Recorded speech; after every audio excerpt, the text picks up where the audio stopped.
India versus Pakistan ম্যাচে ভারতীয় দল প্লেইং ইলেভেনে দু তিনটে পরিবর্তন করতে পারে এবং দু তিনটে পরিবর্তন করার পর ভারতের শক্তিশালী প্লেইং ইলেভেন কেমন হতে পারে এই ভিডিওতে তোমাদেরকে জানাবো এবং অভিষেক শর্মাকে নিয়েও কথা বলবো কি অভিষেক শর্মা পাকিস্তানের বিপক্ষে ম্যাচটা খেলতে পারবে কি পারবে না। তো ভিডিওকে লাস্ট অবধি দেখতে থাকো আর চ্যানেল নতুন হয়ে থাকলে চ্যানেলটিকে ফলো আর সাবস্ক্রাইব করে দেবে এবং লাইক শেয়ারও করে দেবে। তো চলো ভিডিওটাকে শুরু করি। টি-20 বিশ্বকাপ 2026 সালে টিম ইন্ডিয়া এখন পর্যন্ত দুটো ম্যাচ অলরেডি খেলে নিয়েছে, দুটো ম্যাচই জিতে গিয়েছে। ইউএস এর বিপক্ষে 30 রানে ম্যাচ জিতেছিল এবং কালকে নামিবিয়ার বিপক্ষে অসাধারণ খেললো, জবরদস্ত খেললো এবং 116 রানে নামিবিয়াকে অল আউট করে আমাদের টিম ইন্ডিয়া দ্বিতীয় জয় তুলে নিয়েছে এই টি-20 বিশ্বকাপে এবং পয়েন্টস টেবলে 1 নম্বরে জায়গা করে ফেলেছে, পাকিস্তানকে নিচে করে দিয়েছে।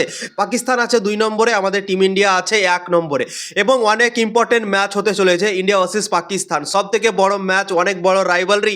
এই ম্যাচটা দুটো দলের জন্যই খুবই ইম্পর্টেন্ট। কোনো দল কিন্তু ইন্ডিয়া পাকিস্তান ম্যাচে হারতে চায় না, ভারতও জিততে চায়, পাকিস্তানও জিততে চায়। সেই ম্যাচটা ইম্পর্টেন্ট হোক চাহে না হোক, কোনো দল কিন্তু হারবে না, ঠিক আছে। এইরকম মানসিকতা নিয়ে দুটো দল খেলতে নামে মাঠে এবং একে অপরের সঙ্গে লড়াই করে ম্যাচ জেতার চেষ্টা করে।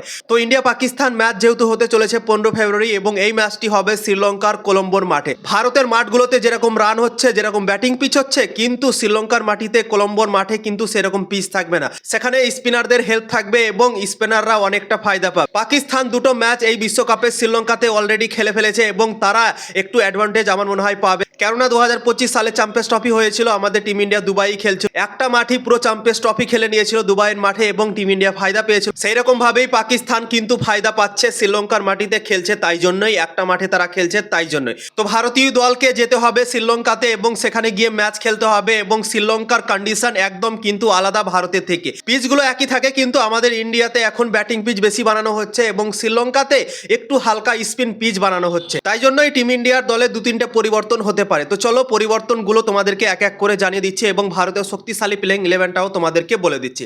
অভিষেক শর্মা আর ঈশান কিষান ওপেন করতে পারে পাকিস্তানের ম্যাচে। অভিষেক শর্মাকে নিয়ে সংশয় তৈরি হয়ে আছে। অভিষেক শর্মা নামিবিয়ার বিপক্ষে ম্যাচটা খেললো না, কিন্তু সে ডাগআউটে বসেছিল, তোমরা দেখেছিলে হয়তো কি সে বাইরে বসেছিল কিন্তু ম্যাচ খেলছিল না এবং সূর্যকুমার যাদব টসের সময় এসে বলছিল অভিষেক শর্মার কথা কি অভিষেক শর্মা 1-2 ম্যাচ মিস করতে পারে, মানে নামিবিয়ার বিপক্ষে তো ম্যাচ মিস করছে কিন্তু পাকিস্তান ম্যাচকে নিয়েও সংশয় তৈরি হয়ে আছে, এরকম ভাবে কিন্তু সূর্যকুমার যাদব বলেছিল কালকে টসের সময়। কিন্তু ভাই সূর্যকুমার যাদব এটা কিন্তু কনফিউজ করার জন্য হয়তো বলতে পারে পাকিস্তান দলকে, ঠিক আছে, কেননা অভিষেক শর্মার যদি বেশি সমস্যা হতো তাহলে কিন্তু ডাগআউটে সে বসে থাকতো না। ডাগআউটে বসে আছে মানে অভিষেক শর্মা নেক্সট ম্যাচের জন্য অবশ্যই ফিট থাকবে এবং আশা করছি কি অভিষেক শর্মা ওপেন করবে ঈশান কিষানের সাথে এবং অনেক বড় ম্যাচ, তোমরা তো জানো ইন্ডিয়া পাকিস্তানের ম্যাচ, তো অবশ্যই অভিষেক শর্মাকে টিম ইন্ডিয়া নামাতে চাইবে সেই ম্যাচটাতে এবং তাবড়তোড় ক্রিকেট যেন অভিষেক শর্মা খেলতে পারে এটাই আশা রাখবো। তো তোমরা ধরে নিতে পারো অভিষেক শর্মা ভাই খেলতে চলেছে পাকিস্তানের বিপক্ষে 15 ফেব্রুয়ারি। তো অভিষেক শর্মা আর ঈশান কিষান ওপেন করতে পারে ভারতের দল থেকে এবং 3 নম্বরে তিলক বর্মা খেলবে,